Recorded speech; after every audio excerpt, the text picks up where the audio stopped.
Hey everybody, welcome back to Trekyards. I am Captain Are you Foley. ready though? Pretty sure.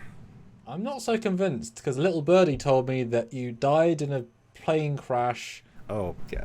Don't worry about that. It's fine. Right. I'm still a bit worried because they sent me pictures and news footage. It's all over the press.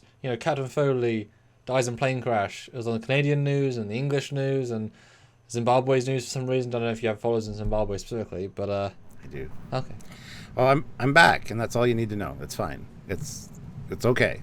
I don't want to disappoint Trekyards audience, so I'm back. But I felt I want to delve into that. But maybe you don't want to talk about it, but maybe we should talk about the Lower Decks reincarnation and see maybe I can make you slip up with how you reincarnated if I talk about him. Although by telling you that, you might not do it anymore. Kind of screwed myself there, didn't I? Huh. Maybe. Anyway, but yeah, Shax is back. Yeah! Who's Shaxs, Stuart? Well, he's a security officer from season 1 of Lower Decks who died in the last episode. Load up real good. Saving Rutherford's life. So it isn't just Emperor Palpatine that can come back from a completely destruction boom. That's what we have in this universe. Doesn't matter if they get blown up with an explosion on their face. So what do you think when you saw him back and revealed that he wasn't just a Rutherford fictionality? I loved it. I always liked Shax as a character, and we were wondering, we thought with maybe flashbacks and stuff, because we see him in a few little snippets from the this season on. But no, he's back full on. I don't know if he's back as head of security though. I mean, he should be, but Kayshawn's also on the bridge when Tom Paris comes on. So Kayshawn maybe is like the night shift. Maybe they share the duties. Maybe he's just the second in command of security. I don't know, but I'm sure they'd give Shax back that position. I mean, he did just die though, so maybe don't give the ex-dead the run of the entire ship. I mean, people come back and Trek all the time, man. Apparently so, and we hear a list of that. But for me, it was out of the blue, and that might have been part of why they've stopped trailering episodes, because that was a twist.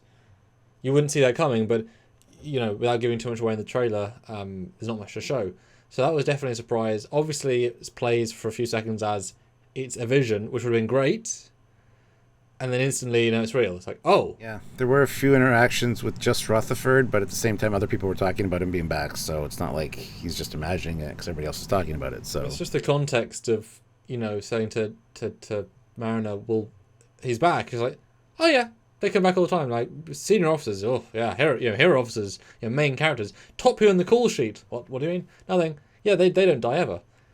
So it's very strange, but it's very Lower Decksian, very very comedic in a satirical meta way, a commentary on the idea of these characters dying, although really they don't die and come back very often. Spock is a prime example, but there isn't that many die.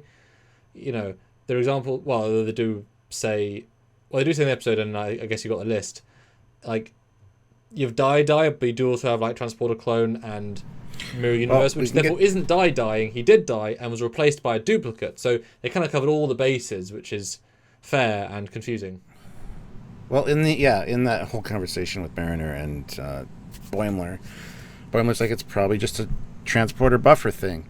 Yeah, or restored Katra, or a Mirror Universe switcheroo, or the Borg rebuilt him.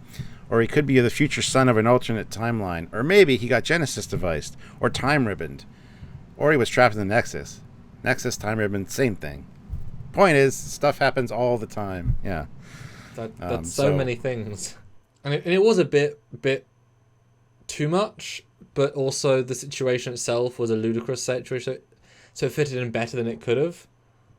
Although they did miss out the Kim swap, where or you're an alternate Kim from the universe that we destroyed their ship and he came over, but that would have been a tongue twister. So yeah, I guess we didn't get an answer, so it could still be, and I assume it's got to play some part in the grander story. It's got to mean something. We do kind of get an answer in the turbo lift where he starts explaining it to Rutherford. There's some weird dialogue there as well, which we'll get into in a minute when we talk about that. But yeah, I'd be hard pressed to get an answer so much as the start of a new riddle.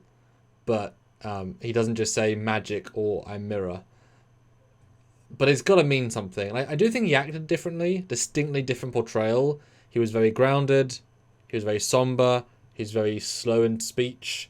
Season 1, he's all about aggression, high energy, fast paced, yelling, very different characterization. I wouldn't hard pressed call him the same character, which I thought was really interesting. You know, death does do that to somebody, so I'm kind of hoping he will be almost one of those very fancy things, and that'll be a part of the story.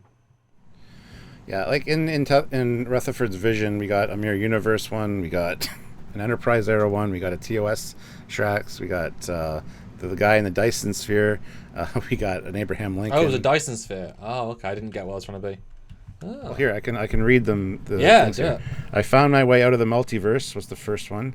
That's a lie. The Borg put my body into the collective. And then a microscopic civilization brought me back to life to harness the powers of my body with a tiny Dyson sphere. That's that sphere that he's sitting in. And then we get, no, it was a transporter accident. Resistance is futile. Mirror, mirror, mirror. What was the deal with T'Pol's hair for that 1 year? That's one of the lines of dialogue in that scene as they're all over-talking each other, which is strange. And then it ends off with, in the Nexus, it's always Christmas. So there's also the Nexus reference there as well. So, but yeah, I mean, we see him wearing a very Neelix-like uniform at one point, yeah, too. that's just Neelix's outfit, yeah. Yeah, so I don't know what that's about, but there's a lot of visuals there. Plus, you got all the Shaxs in the background. It's kind of eerie. But those things have happened. I don't know why the Neelix outfit, though. That's kind of odd. But what a great thing to see this one character in TOS, Enterprise, and NX, or Mirror, I mean. That's what a great thing to see. And he suits them really well, actually. Anyway, Rutherford confronts him, finally. And he's like, well, it has nothing to do with your rank, son. It's, we're sparing you from the dark truth about scientific depravity that would haunt you the rest of your day once you know you can never go back. And he's like, works for me. Tell me anyway. So Shax is like, okay, so death is the first thing that happens. And then, oh, wait, you do know about the Black Mountain, right? No. It's just that is your spiritual battleground your soul goes to, where you have to fight 3 faceless apparitions of your father. The surviving father makes you eat your heart. And then it just trails off. So we get the beginning of the story, but we never get the rest. So there's something odd there. 3 faceless versions of your father, and the winner makes you eat your own heart. Yeah. I don't know. I want to hear this tale of Shax and the way he came back, but I don't think we ever will. And you can tell that was the first couple of stages of a very long story. Coming back from the dead. It's allowed to be a long story, let's be fair. And as I said in our other review, I was hoping that the answer would be linked to his Bajoran. Well, he's a Bajoran. Having the power wraiths, and I go there because they're more radical and whatever than the prophets. They should have mentioned the Cisco. Yeah. Yeah. The Cisco, like one little line in there would have been great. Because I it's not that risk. It's not that amazing to think. Yes, the prophets brought him back or plucked him from time the second before he died. I guess it's too easy.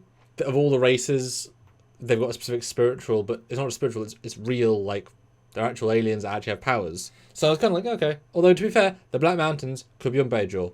They didn't actually not be Bajoran. I just wish they'd said, first of all, go the Kai path and then da da da da. Small thing, but it would have been cool. But hey, unusual, unexpected. I'm blown away by that. The 2 officers in command is going to be confusing, and even more bridge officers in a show not about bridge officers. That's the thing that almost seems out of place a little bit, is the fact that he wasn't on the bridge at all, and Kayshawn was still there as a security guy. So is Kayshawn going to be demoted to be one of the lower decks people, so he's more of a regular, or is Shax going to be? I don't know what's going to happen, but not demoted. I don't mean demoted. I just mean taken out of head of security and just still a lieutenant. But Stuart, we have more to talk about in this episode, so let's go doing that. But of course, if you want to see more of these videos, they are free. They are interesting, I think, anyway. And they're debates that just feel like 2 guys at the pub with you, chatting, hanging out, maybe with some wings. Stuart would be keen to say yes, please. Yes, please. Yeah. Hot wings. But there you go. If you want more videos, then please support us on Patreon if you can, or join the channel on YouTube, or super chat during those lives. All are great direct ways, but always the indirect way, Stuart, that does help us out in a small but meaningful way. so many ways. You can hit like, make sure you're subscribed, click the notification bell icon to all. Those all help the analytics, and they all help you see videos that we're releasing as we release them. And don't forget to comment down below. That is also free. Get you interacting with the community. If you can't make it to the lives, at least you comment, and we can see what you think about the episode or this specific thing. What do you think Shax had to go through to come back? Let us know in the comment section, and by all means, join us for the lives where you can tell us these things, in real time, and we get to interact with you that way as well. So many ways. So until next time, when hopefully I don't die between now and then, or you could come back too. You look a little different, actually. You look younger. What's going on? You sure you didn't come back? But even if we do come back, you may never know. Dumb. Yeah, it looks like I was going to say, it looks like they used a transporter buffer pattern from you for like 4 or 5 years ago. I'll never tell. Bye, guys. See ya.